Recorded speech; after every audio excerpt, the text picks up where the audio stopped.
Just some more expanding thoughts on that last video. Um, so this reminds me of watching The Century of Self, Happiness Machines. It's one of a four-part series. I suggest watching the entire thing, not just cherry-picked pieces without context. And now I'm going to cherry-pick a piece without context. Um, Edward Bernays was approached by Philip Morris to trick women into smoking, using media to manipulate women to smoke because at that time it was taboo for women to smoke. It was culturally unacceptable. This is an example of the engineers of culture, which, by the way, his nephew runs Netflix. Edward Bernays was the nephew of Sigmund Freud. He wrote to his uncle in Austria and said, "What do I do? How should I approach this?" And Freud mailed him one of his books, which discussed penis envy. And he said, "So, to women, the cigarette symbolizes a penis, and they are gaining a penis. They are gaining a manhood. They are gaining equality with men when they smoke a cigarette. So, approach it in the light of feminism and women's empowerment. Like it's empowering of women to smoke a cigarette because now they are equal to men." And it worked. He put women smoking in movies, television shows, radio ads, magazine ads, etc. And so he used feminism to trick women to go against their own best interests. This is the same thing that is being done with the church. This is tricking whites and white men specifically to go against their own group interests and self-interests in the name of, oh Jesus. It's like that soy jack meme. Stay away from me and my wife's son.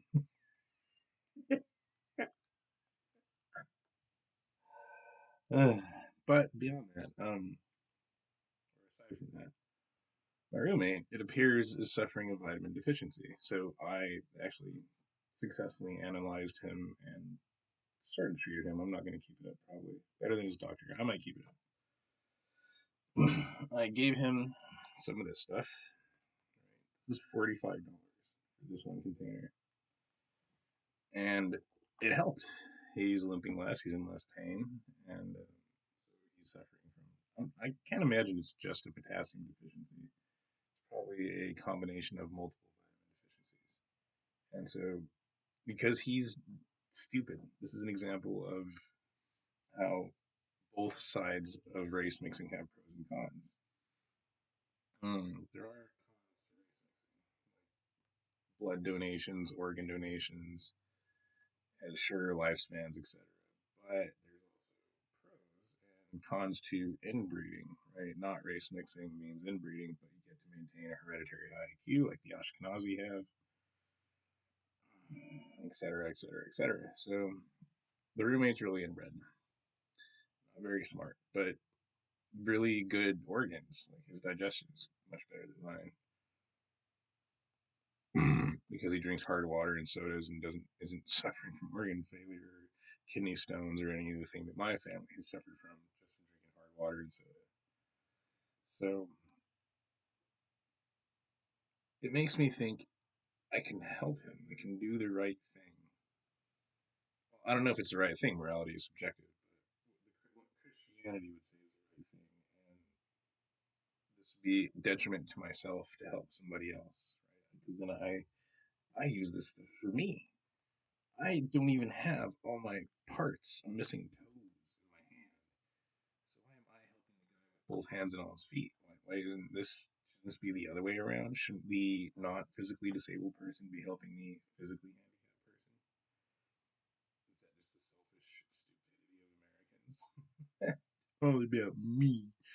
Every time he complains about his life, I'm like, dude, I wouldn't give just to have my left hand back and all of my toes, all of my feet. That'd be so wonderful. And here you are complaining when you have what others don't. So, because he's too stupid to actually acknowledge this, vitamin deficiency is a factor in his pain and his health problems, his medical problems. He won't purchase this stuff for himself. $45?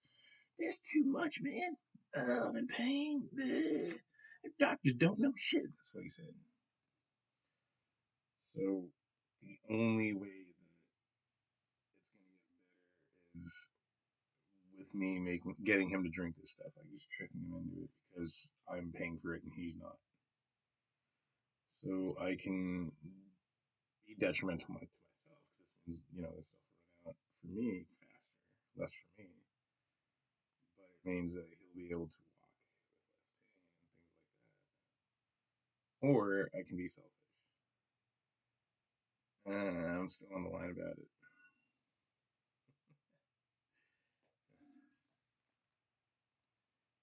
Yeah, that's definitely interesting to witness that because my understanding is that's what Zionism is about. Like when I was on Discord recently, I had conversations with an immigrant from Iran. He spoke Farsi,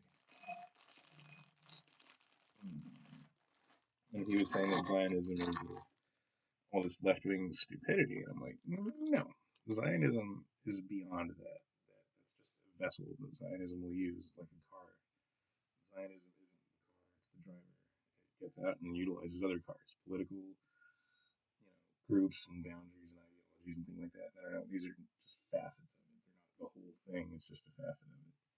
So if you say, oh, Zionism is, this big global homo race mixing global melting pot, maybe for you, because that's the side of it you see, but not for Jews. True Zionism is Israel maintains a, what's it called?